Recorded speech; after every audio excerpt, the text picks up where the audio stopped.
warahmatullahi wabarakatuh. Kepada Bapak dan Ibu dosen penguji uji kinerja Winhas Jember, saya yang bernama Hidayatul Umah, mahasiswa PPG dalam jabatan Winhas Jember dengan NIM 2354011100895. Saya akan mempraktikkan video pembelajaran dengan judul Meneladani Peran Ulama Penyebar Agama Islam di Indonesia di kelas 102 SMA Negeri Pakusari.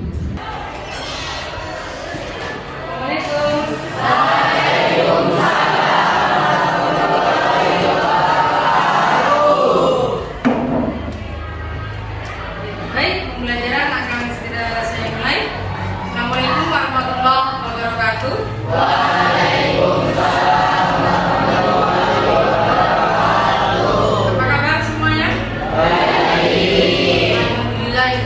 Hari ini kita bisa berjumpa dalam keadaan sehat walafiat. Shalawat dan salam kita aturkan kepada Nabi besar Muhammad Sallallahu Alaihi Wasallam. Semoga sapa beliau nanti sampai kepada kita semua. Amin ya rabbal alamin. Kita berfatihah terlebih dahulu untuk almarhum keluarga, orang tua dan guru yang sudah meninggalkan kita, supaya mereka mendapat tempat terbaik di sisi Allah Subhanahu Wa Taala dan dari segala dosa-dosanya. Al-Fatihah. A'udzubillahi Bismillahirrahmanirrahim. Alhamdulillahirabbil alamin. Arrahmanirrahim. Maliki yaumiddin. Iyyaka na'budu wa iyyaka nasta'in. Ihdinas siratal mustaqim. Shiratal ladzina an'amta 'alaihim ghairil maghdubi 'alaihim waladdallin. Amin. Al-Fatihah yang kedua khusus untuk anak-anak kelas 2. Semoga keluarga, orang tuanya, gurunya senantiasa mendapat limpahan barokahnya ilmu, barokahnya umur, dan barokahnya rezeki. Al-Fatihah. A'udzubillahi Bismillahirrahmanirrahim. Alhamdulillahirabbil alamin. Arrahmanirrahim. Maliki yaumiddin. Iyyaka na'budu wa iyyaka nasta'in. Ihdinas siratal mustaqim. Shiratal ladzina an'amta 'alaihim ghairil maghdubi 'alaihim waladdallin. Amin.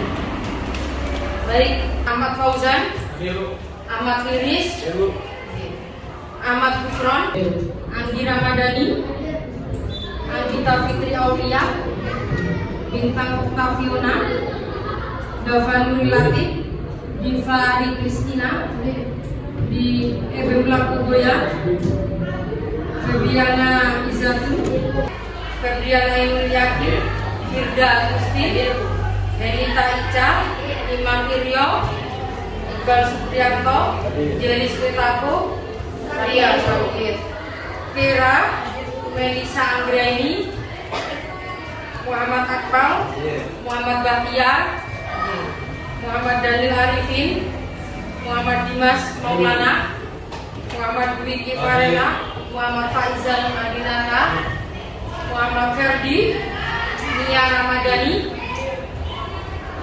Muhammad Ferdi mana? Nia Ramadhani, Reselia, Raditya Putra, Rio Harita, Rizky, Rofita, Siti Febianti, Siti Maisaro, Is'a, Bindi, Iza. Baik anak-anak, hari ini kita masuk di bab 5. Di bab 5 elemennya itu elemen sejarah peradaban Islam. Jadi di PA itu saya sering menyebutkan bahkan di setiap pertemuan di PA itu ada 5 elemen. Elemen Al-Quran Hadis, akidah, akhlak, fikih, dan di bab yang kelima ini kita ada di sejarah peradaban Islam. Nah, judul bab 5 adalah meneladani peran para ulama penyebar ajaran Islam di Indonesia. Nah, kita belajarnya di Indonesia dulu.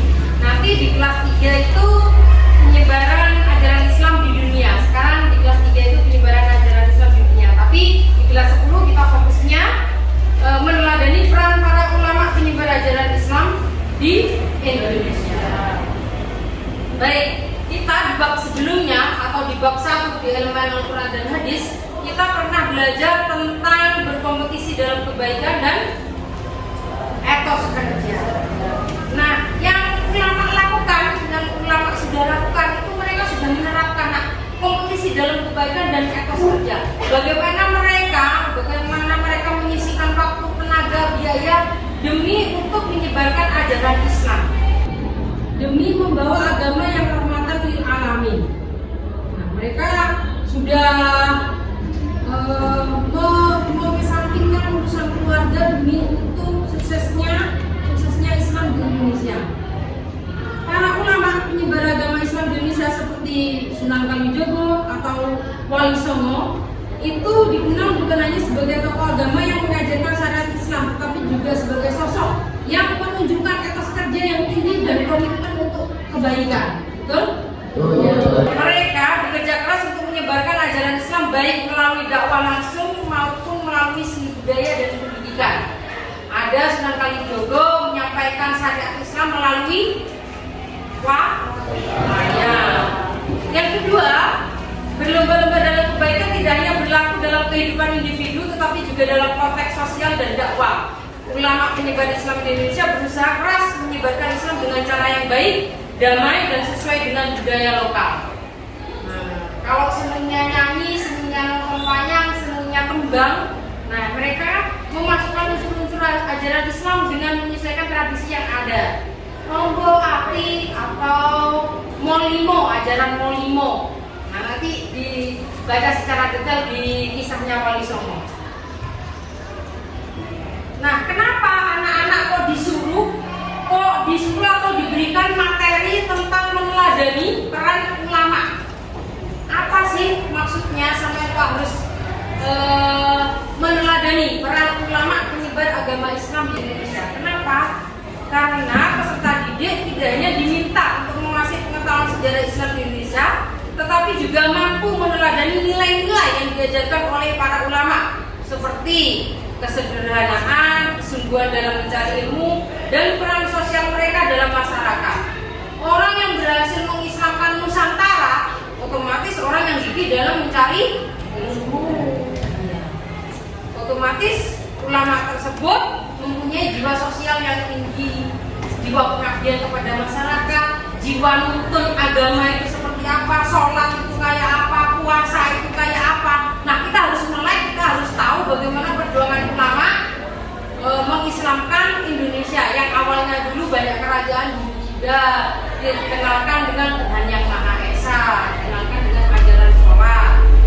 Nah, kemudian yang kedua, kenapa kita belajar tentang meneladani peran ulama? Diharapkan peserta didik dapat memahami peran strategis para ulama dalam penyebaran Islam di Indonesia, termasuk pendekatan yang digunakan, tantangan yang dihadapi, dan dampak sosial dari dakwah mereka. Selain itu, mereka juga diharapkan bisa mengaitkan peristiwa sejarah dengan relevansi di masa kini. Misalnya, bagaimana nilai-nilai dakwah yang dilakukan para ulama bisa diterapkan dalam kehidupan modern. Jadi kalau dulu ulama perlu jalan, pindah dari kota ke kota, dari pulau ke pulau untuk berdakwah. Nah, sekarang kegigihan mereka bisa kita tiru dengan kita menggunakan media sosial dengan bijak. Yang kita tulis, yang kita lakukan itu mengajak ke dalam kebaikan. Itu salah satu contoh kita niru ulama zaman dahulu. Enggak dengan jalan pulau ke pulau, tapi media sosial kita gunakan dengan bijak. Bahkan isinya, jika bisa mengajak ke dalam hal yang positif. Kamu menebarkan ajaran Islam yang sudah kita dapat dari kecil di media sosial kalian, gitu ya. Bisa apa enggak? Medsosnya jangan diisi dengan yang hai guys, kamu lagi apa? Atau aku lagi apa nih? Keren kamu, nggak usah gitu.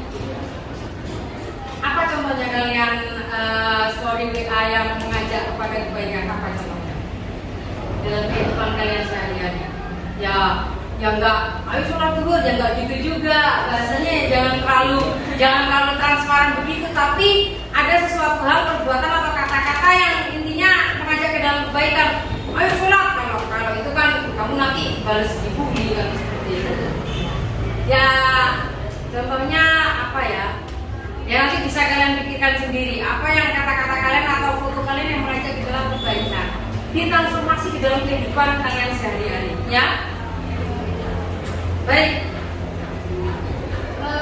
meneladani peran para ulama penyebar ajaran Islam di Indonesia mempunyai tujuan pembelajaran.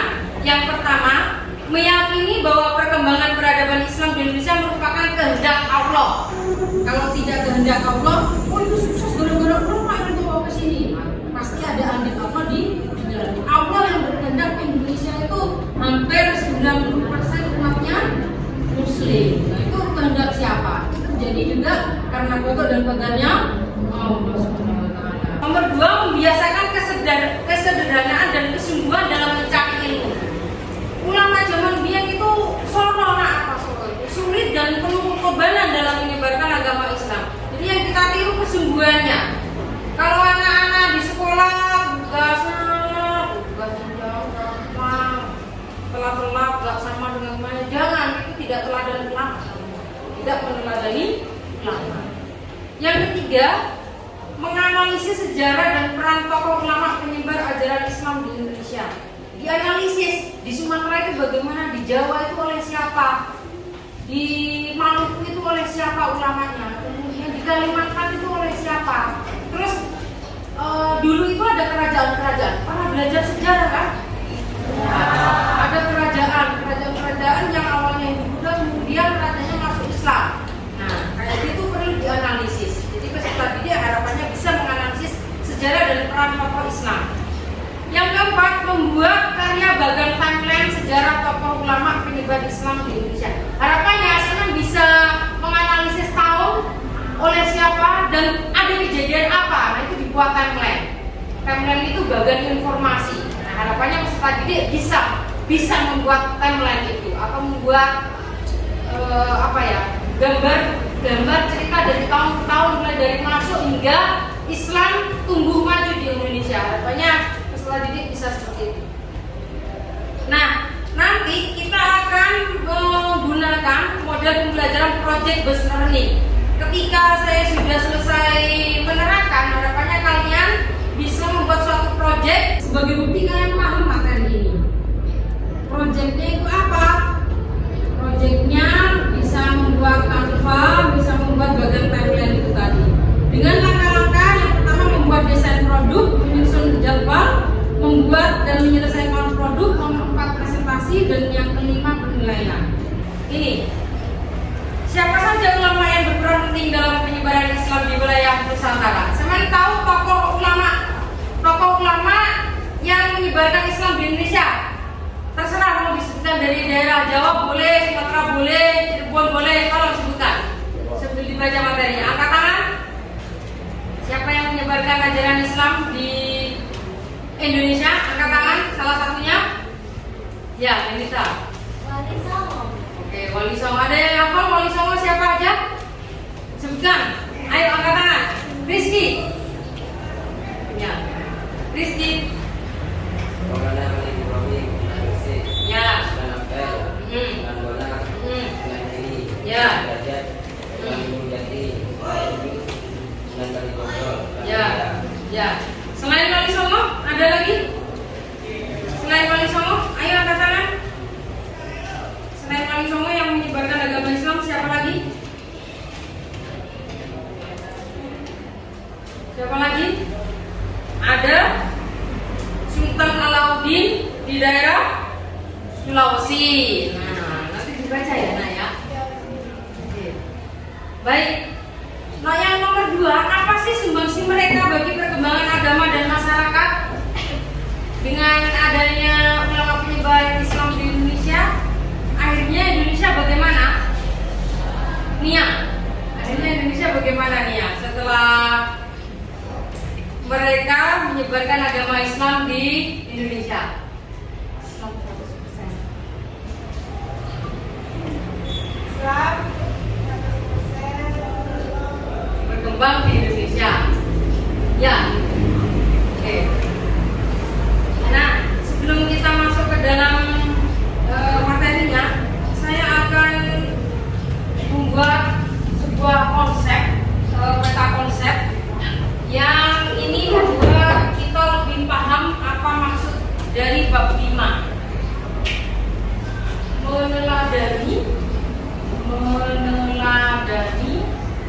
peran ulama penyebar agama Islam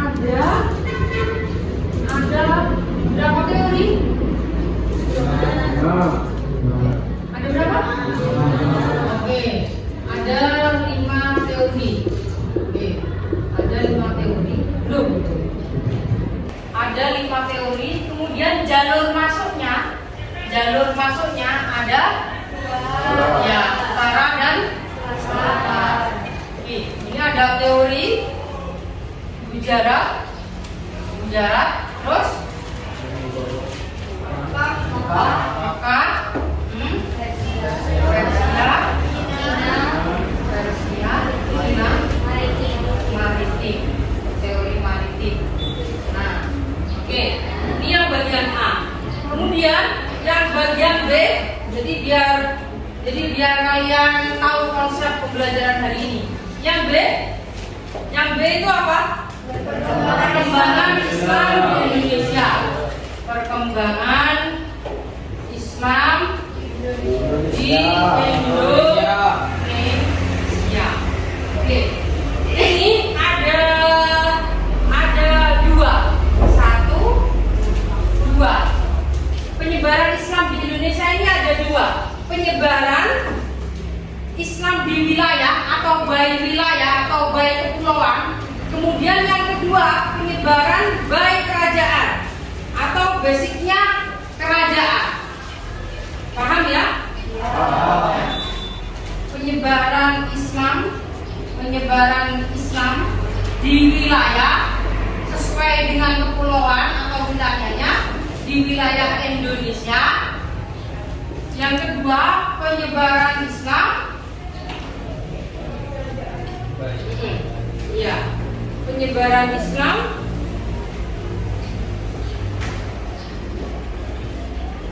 oleh kerajaan di Indonesia. Nah, oke. Yang wilayah itu terbagi menjadi berapa wilayah? Sumatera, Jawa, Sulawesi, Kalimantan,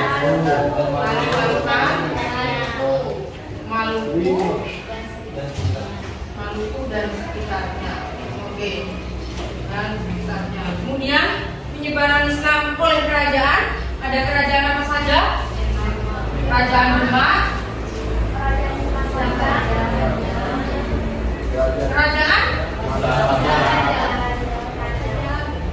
Kerajaan Padang, Kerajaan Islam Padang, kerajaan saja. Terus Mataram, Banten, oke, Cirebon,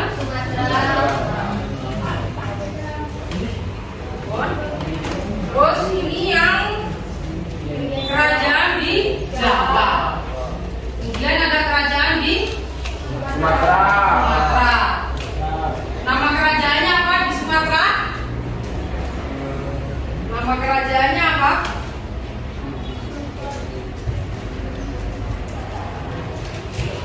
Ada kerajaan Islam Pasai. Oke. Terus kalau di daerah setelah Sumatera ada daerah apa? Sulawesi. Nama kerajaannya? Goa? Iya, Goa Talu. Terus kerajaan berikutnya di mana? Palu. Sulawesi, Goa Talu. Terus kerajaan di mana lagi? Sudah? Sudah, Bu. Nah, sesuai tujuan pembelajaran tadi, kemudian yang poin C, oke ini A, B, oke, A, B terdapat 1, 2, terus yang C itu apa yang C? Nah, keteladanan para ulama dalam penyebaran agama Islam di Indonesia. Nah ini peta konsep kita hari ini, ya. Jadi dari penyebaran agama Islam ada 3 poin sesuai dengan tujuan pembelajaran yang saya sebutkan tadi. Oh ya. Kemudian, oke, masuknya Islam ke Indonesia ada jalur utara dan jalur selatan. Oke, teori Gujarat, teori Mekah, teori Persia, teori Cina, teori maritim. Terus penyebab masuknya Islam ke Indonesia, adanya dorongan kewajiban khususnya para ulama untuk berdakwah menyiarkan Islam sesuai dengan kewajiban masing-masing. Jadi banyak ulama yang berasal dari Mekah, yang itu kelahiran Nabi Muhammad, mereka merasa Islam ini harus disebarluaskan sesuai dengan ajaran Nabi Muhammad. Jadi dorongan itulah yang membuat mereka sampai kemana-mana, dan rata-rata mereka dagang sambil syiar, bisa dagang sambil syiar, atau mereka sengaja datang untuk berdakwah. Seperti itu ulama terdahulu. Kemudian itu tadi perkembangan Islam di Indonesia ada dua. Perkembangan Islam sesuai dengan wilayah dan sesuai dengan kerajaan Islam. Yang sesuai wilayah yang pertama Sumatera, kemudian yang kedua di mana tadi? Di Jawa, Sulawesi, Kalimantan, Maluku dan sekitarnya. Oke, baik anak-anak, jika sudah paham materinya, maka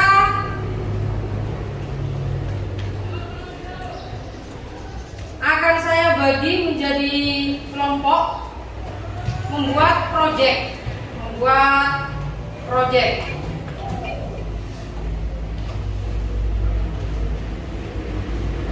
Ada 4 kelompok yang akan saya beri tugas untuk diskusi dalam materi ini.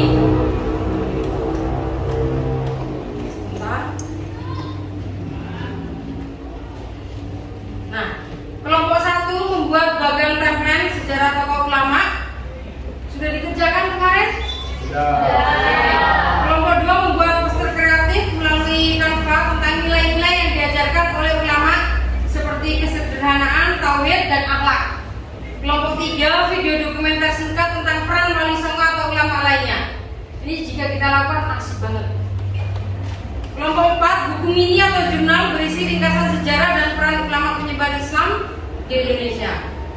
Nah, kita sudah menjadwalkan sebelumnya untuk proyek ini pengumpulan informasi dan referensi di dalam kelompok, dan diskusi kelompok itu 7 Oktober, proses produksinya 15 Oktober, dan hari ini adalah presentasi dan penilaian akhir tanggal 16 Oktober. Begitu ya? Sudah membuat? Saya beri tugas untuk membuat bagan timeline. Dan ini proyek kelompok A, bagan timeline penyebaran Islam sesuai dengan wilayah. Kalau sesuai dengan wilayah itu ada Sumatera, Jawa, terus Kalimantan, Sulawesi, Maluku dan sekitarnya di sini. Nah, jadi kalau diberi materi, kemudian ada proyek, Sameni itu nulis, mengingat, mendiskusikan. Nah, itu lebih tajam pengetahuannya. Oh, ternyata di Sumatera ada seperti ini, di Kalimantan ada seperti ini, di Sulawesi, di Jawa dan Maluku Utara. Yang ketiga, produktif dalam berkarya, sabar dan toleransi. Nah, ini. Oke, baik, bagus Canva-nya. Canva itu boleh di screenshot, boleh di di posting di WA. Bagus itu. Coba itu di screenshot kirimkan ke grup Anak-anak sudah diskusi di dalam kelompok, sudah mendalami materi. Bahkan saya sudah mengirimkan link YouTube di grup WA untuk mendalami materi. Kemudian hasil diskusi dan hasil proyek yang kalian buat silahkan dipresentasikan. Kelompok pertama, bagan timeline penyebaran agama Islam sesuai dengan wilayah di Indonesia. Silakan kepada Elita.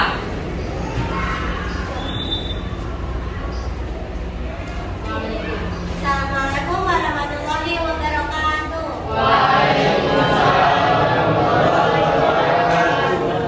Jadi kali ini saya akan mempresentasikan tentang peran tokoh dan ulama dalam penyebaran Islam di wilayah Indonesia. Jadi untuk penyebaran Islam di Indonesia itu terbagi dalam 5 wilayah. 5 wilayah. Yang pertama itu ada Sumatera, Jawa, Kalimantan, Sulawesi, dan yang terakhir adalah Maluku serta sekitarnya. Baik, beri tepuk tangan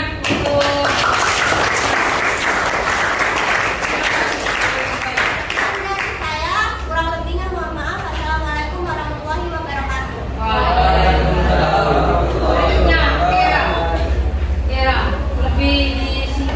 lagi. Ya, di kelompok kedua ini penyebaran agama Islam atau perkembangan agama Islam oleh kerajaan-kerajaan yang ada di Indonesia. Sebutkan kerajaannya saja. Ya. Apa saja sih kerajaan Islam yang ada di Indonesia? Yang di bagian Jawa ialah ada kerajaan Islam di Cirebon, dan kerajaan Demak, kerajaan Islam Mataram, kerajaan Islam Pajang, dan kerajaan Islam Banten. Nah, di Sumatera ini juga ada kerajaan yang bernama Islam Pasai. Islam Pasai, dan di Sulawesi juga ada kerajaan Gorontalo yang paling terkenal. Oke, beri tepuk tangan untuk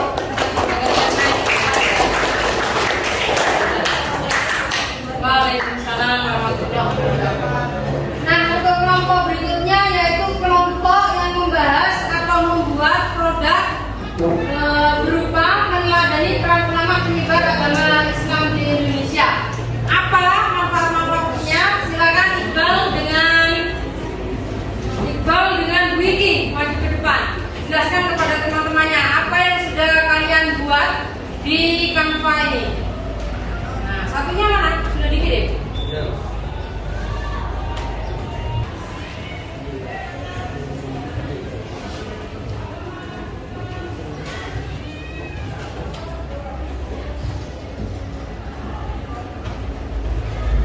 Nah, yang ini dulu, yang hidup sederhana dulu. Yang lain hidup sederhana. Nah, ini ayo. Punya siapa ini? Oh ya. Assalamualaikum warahmatullahi wabarakatuh. Waalaikumsalam. Pada kesempatan mereka akan presentasikan tentang fenomena para ulama penyebar agama Islam di Indonesia. Yang pertama ada hidup sederhana. Dalam menyebarkan agama Islam, para ulama berjuang dengan luar biasa, penuh dengan kesederhanaan. Dengan kesederhanaannya, para ulama penyebar agama Islam di Indonesia berjuang untuk meraih keberhasilan dalam menyebarkan agama Islam di Indonesia. Diperlukan kegigihan dan tekad kuat, tidak dapat dipungkiri. Untuk meraih suatu cita-cita dibutuhkan pengorbanan dan perjuangan panjang. Hambatan dan tantangan bukan untuk ditakuti, tetapi diselesaikan dengan cara yang tepat. Oke, tepuk tangan untuk ini. Iqbal.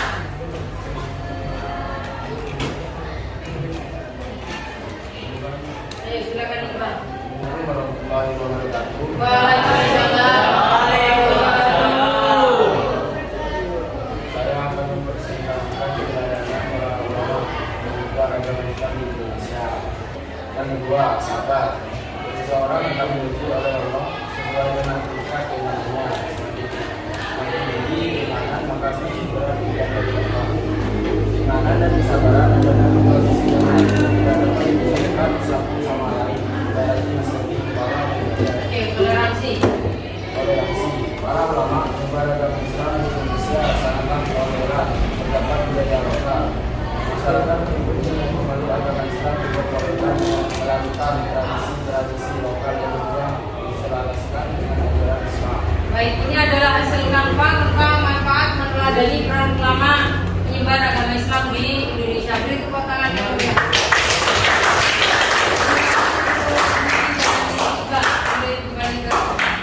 Baik, anak-anak sekalian, dari kelompok tadi sudah presentasi. Adakah dari kelompok lain yang akan memberikan komentar atau memberikan kesimpulan dari 4 presentasi tadi? Silakan.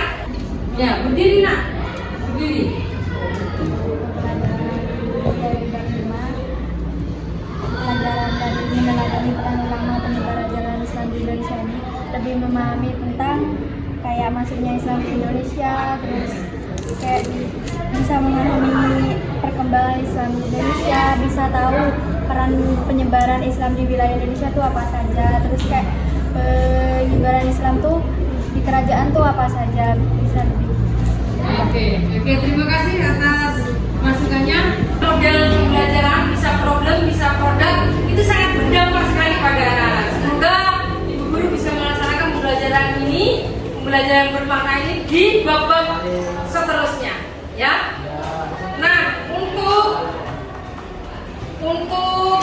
selanjutnya sebelum saya memberikan tugas, berikan atau berikan jawaban kalian, isilah pertanyaan di dalam lembar refleksi yang sudah Ibu bagikan tadi. Silakan diisi lembar refleksinya.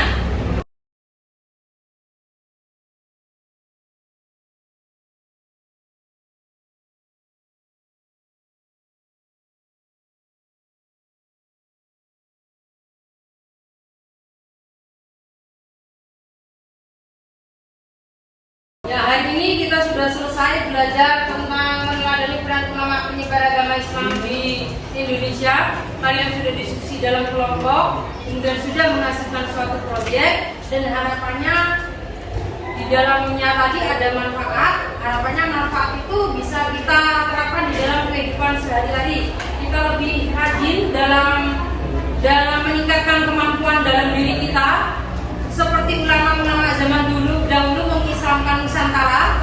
Kemudian kita juga lebih mengenal siapa tokoh-tokoh dan kerajaan yang ada di Indonesia. Ada tokoh Wali Songo. Kalau semester kemarin itu saya suruh maju satu persatu hafalan 9 tokoh Wali Songo, nama, julukannya wali apa, kemudian dia menyebarkan Islam di mana, itu hafalan satu-satu. Nah, mungkin nanti itu bisa saya terapkan di pertemuan berikutnya. Sanggup ya? Gampang itu ya. Nah, terus kemudian ulama juga mementingkan kesederhanaan dan kesungguhan. Sederhana dan sungguh. Kalau sekolah, kalau kemana-mana, jangan yang ditakutkan penampilannya, tapi kesederhanaannya. Kalau cukup dengan tas yang seadanya, ya nggak usah kamu tasmu harus begini begitu kalau sekolah. Enggak, itu bukan contoh dari ulama. Kita harapannya mencontoh para ulama. Terima kasih atas usahanya anak-anak di dalam diskusi kelompok dan produk yang sudah dihasilkan.